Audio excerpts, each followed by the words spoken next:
Earth Day. Earth Day is an annual event on April the 22nd to demonstrate support for environmental protection. First held on April the 22nd, 1970. It now includes a wide range of events, coordinated globally by earthday.org, formerly Earth Day Network, including 1 billion people in more than 193 countries. The official theme for 2024 is Planet vs. Plastics. 2025 will be the 55th anniversary of Earth Day. In 1969, at a UNESCO conference in San Francisco, peace activist John McConnell proposed a day to honor the Earth and the concept of peace, to first be observed on March 21, 1970, the first day of spring in the Northern Hemisphere. This Day of Nature's Equipoise was later sanctioned in a proclamation written by McConnell and signed by Secretary-General U Thant at the United Nations. A month later, United States Senator Gaylord Nelson proposed the idea to hold a nationwide environmental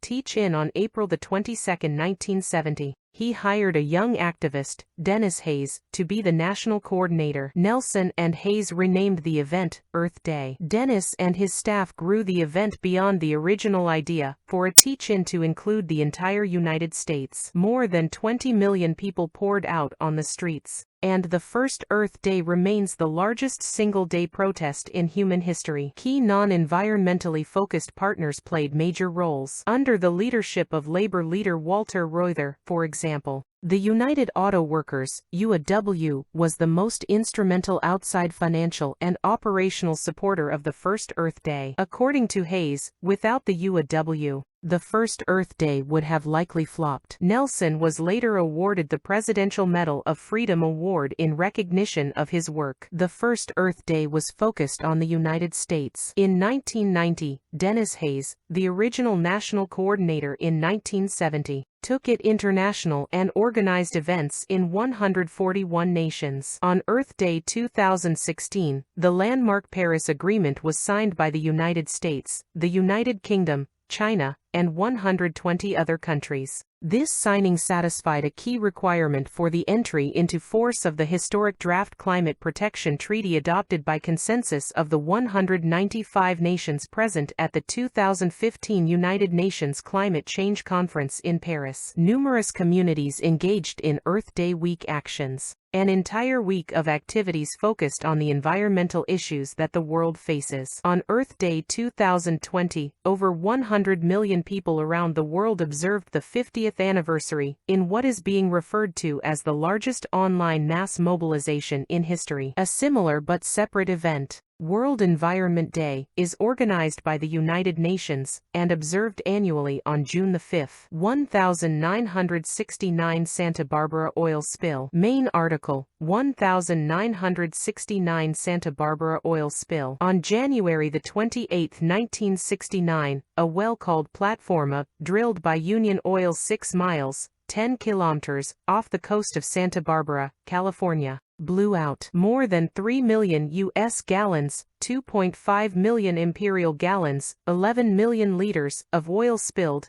killing more than 10,000 seabirds, dolphins, seals, and sea lions. As a reaction to this disaster, activists were mobilized to create environmental regulation, environmental education, and Earth Day. Among the proponents of Earth Day were the people in the front lines of fighting this disaster: Selma Rubin, Mark McGinnis, and Bud Bottoms, founder of Get Oil Out. Dennis Hayes, organizer of the first Earth Day, said that Senator Gaylord Nelson from Wisconsin was inspired to create Earth Day upon seeing an 800 square mile, 2,100 square kilometers, oil slick from an airplane in the Santa Barbara Channel. Santa Barbara's Environmental Rights Day 1970. On the first anniversary of the oil blowout, January 28, 1970, Environmental Rights Day was created, and the Declaration of Environmental Rights was read. It had been written by Rod Nash during a boat trip across the Santa Barbara Channel while carrying a copy of Thomas Jefferson's Declaration of Independence. The organizers of Environmental Rights Day, led by Mark McGinnis, had been working closely over a period of several months with Congressman Pete McCloskey, RCA, to consult on the creation of the National Environmental Policy Act, the first of many new environmental protection laws sparked by the national outcry about the blowout.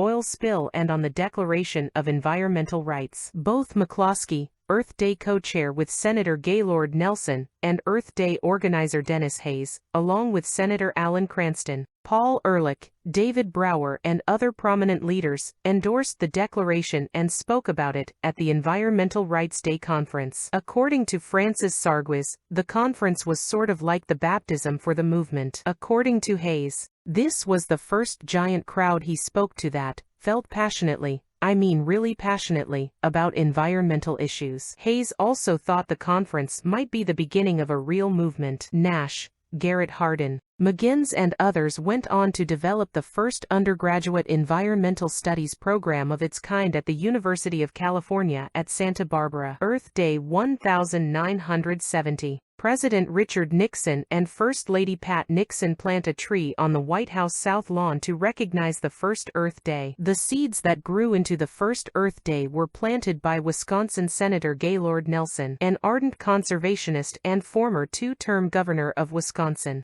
Nelson had long sought ways to increase the potency of the environment as a political issue. The extraordinary attention garnered by Rachel Carson's 1962 book, Silent Spring, the famous 1968 Earthrise NASA photograph of the Earth from the Moon, the saturation news coverage given to the Santa Barbara oil spill, and the Cuyahoga River catching fire in early 1969, led Nelson to think the time was ripe for an environmental initiative. As a result of interactions with his staff, and with Fred Dutton, a prominent Democratic operative who had been Robert Kennedy's presidential campaign manager, Nelson became convinced that environmental teach-ins on college campuses could serve as such a vehicle. Teach-ins had been held on hundreds of college campuses to debate the war in Vietnam. They generally reflected the divide between those who thought of Vietnam as a bulwark to stop additional countries falling to communism like dominoes, versus those who believed that the war was the latest stage of a nationalist, anti-colonialist campaign by Vietnamese who had fought against China. Then France, Japan, France again, and now the United States. These debates elevated arguments over the war in the public consciousness, and enlisted a generation of student activists. Nelson asked public interest lawyer Anthony Roisman to establish a non-profit, Environmental Teach-In, Inc., to manage the campaign, and recruited a small board of directors. He asked Republican Congressman Pete McCloskey to co-chair the board to ensure it was bipartisan and bicameral. On September 20, 1969, Senator Nelson first announced his plans for an environmental teach-in in a little-publicized talk at the University of Washington. I am convinced that the same concern the youth of this nation took in changing this nation's priorities on the war in Vietnam and on civil rights can be shown for the problem of the environment. That is why I plan to see to it that a national teach-in is held. Senator Nelson went on to encourage teach-ins at many more speeches. A November talk at Airlie House had a New York Times reporter in the audience. The resulting front-page article was a turning point. Letters of inquiry from across the country began to pour into Nelson's Senate office. The article piqued the interest of Dennis Hayes, then a graduate student at Harvard. Hayes traveled to Washington, D.C., and arranged a 10-minute visit with Senator Nelson, which stretched into 2 hours. Hayes returned to Harvard with the charter to organize Boston.